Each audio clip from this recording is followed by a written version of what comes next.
Akan naik ke langit keempat dan bertemu dengan Nabi Idris. Ternyata Nabi Idris telah mendengar tentang Nabi Muhammad dan mendoakan kebaikan untuk beliau. Selamat datang wahai saudaraku yang solih, Nabi yang salih. Semoga engkau selalu dilimpahkan kesehatan untuk berdakwah kepada umatmu. Selanjutnya Jibril dan Nabi Muhammad melanjutkan perjalanan menuju langit kelima. Di sana Nabi Muhammad melihat Nabi Harun dan menyapanya.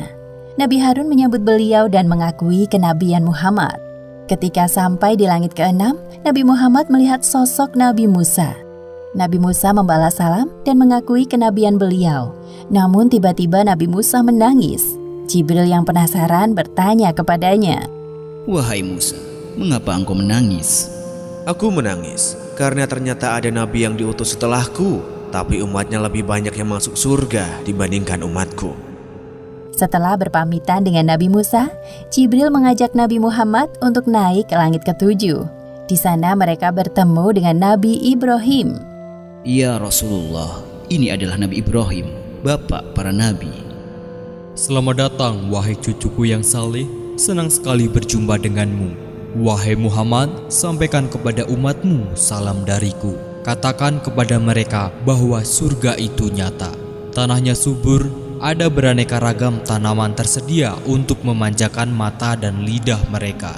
Semua hal yang mereka inginkan tersedia di surga."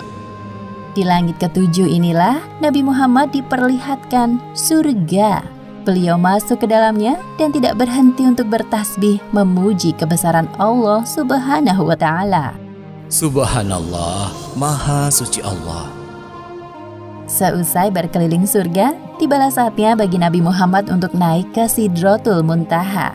Pada momentum ini, Jibril menampakkan wujud aslinya sebagai malaikat. "Wahai Rasulullah, sebentar lagi engkau akan bertemu dengan Sang Penciptamu, namun aku tidak bisa mengantarmu." Sebagaimana yang disebutkan dalam Al-Quran Surat An-Najm ayat 13 hingga 18. Dan sesungguhnya Muhammad telah melihat Jibril itu dalam rupanya yang asli pada waktu yang lain, yaitu di Sidratil Muntaha. Di dekatnya ada surga tempat tinggal. Muhammad melihat Jibril ketika Sidratil Muntaha diliputi oleh sesuatu yang meliputinya. Penglihatannya, Muhammad tidak berpaling dari yang dilihatnya itu dan tidak pula melampauinya. Sesungguhnya dia telah melihat sebagian tanda-tanda kekuasaan Tuhannya yang paling besar. Tiba-tiba Nabi Muhammad dinaikkan lagi menuju Allah Subhanahu wa Ta'ala. Tubuhnya mendekat kepadanya dalam jarak yang tidak jauh. Namun Nabi Muhammad tidak dapat melihat Allah Subhanahu wa Ta'ala secara langsung. Beliau melihat